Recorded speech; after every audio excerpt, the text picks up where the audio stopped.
புதிய தலைமுறை சார்பில் தர்மபுரியில் என் நாடு என் ஓட்டு விழிப்புணர்வு நிகழ்ச்சி நடைபெற்றது. இதுகுறித்த கூடுதல் விவரங்களை வழங்க செய்தியாளர் விவேகானந்தன் இணைந்திருக்கிறார். விவேகானந்தன், புதிய தலைமுறையின் தொடர் முயற்சியாக தேர்தல் விழிப்புணர்வு நிகழ்ச்சிகள் தொடர்ந்து செய்துகிட்டே வரும். தற்பொழுது தர்மபுரியில் என்ன நிலவரம்?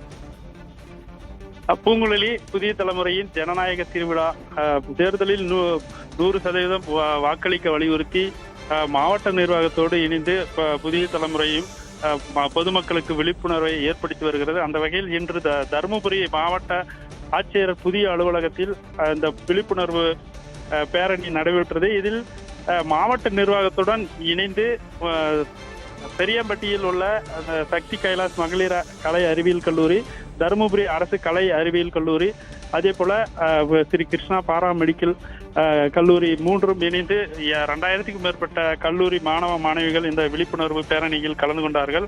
இந்த பேரணியில் மாவட்ட ஆட்சியர், மாவட்ட தேர்தல் அலுவலர் ஆர் சதீஷ் தலைமையில் அரசு அலுவலர்கள் பல்வேறு அரசு அலுவலர்கள் கலந்து கொண்டனர். முதலில் மாவட்ட ஆட்சியர் அலுவலக வளாகத்தில் பொதுமக்களுக்கு விழிப்புணர்வு ஏற்படுத்துகின்ற வகையில் 100% போட்டி என மாணவர்கள் அந்த விழிப்புணர்வுக்காக அந்த எழுத்தில் வடிவமைக்கப்பட்ட எழுத்தில் நின்று விழிப்புணர்வை ஏற்படுத்தினார்கள்.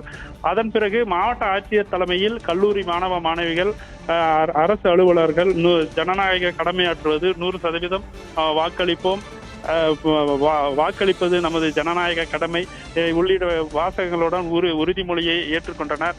இதனைத் தொடர்ந்து பேரணியை மாவட்ட ஆட்சியர் ஆர் சதீஷ் கொடியசைத்து தொடங்கி வைத்தார். மாவட்ட ஆட்சியர் அலுவலகத்தில் தொடங்கிய இந்த பேரணி பழைய மாவட்ட ஆட்சியர் அலுவலகம், செந்தில் நகர், லக்கியம்பட்டி பேருந்து நிலையம் வரை சுமார் 2 கிலோமீட்டர் தூரத்திற்கு பொதுமக்களுக்கு விழிப்புணர்வு ஏற்படுத்துகின்ற வகையில் நடைபெற்றது. இந்த விழிப்புணர்வு நிகழ்ச்சியில் தருமபுரி மாவட்டத்தில் பொதுமக்களுக்கு விழிப்புணர்வு ஏற்படுத்துகின்ற வகையில் விளம்பர தூதர் என்று அழைக்கப்படுகின்ற இந்த ரோபோவும் இந்த நிகழ்ச்சியில் கலந்து கொண்டதால் பொதுமக்கள் மிகுந்த ஆர்வத்தோடு இந்த நிகழ்ச்சிகளை கண்டு ரசித்தனர்.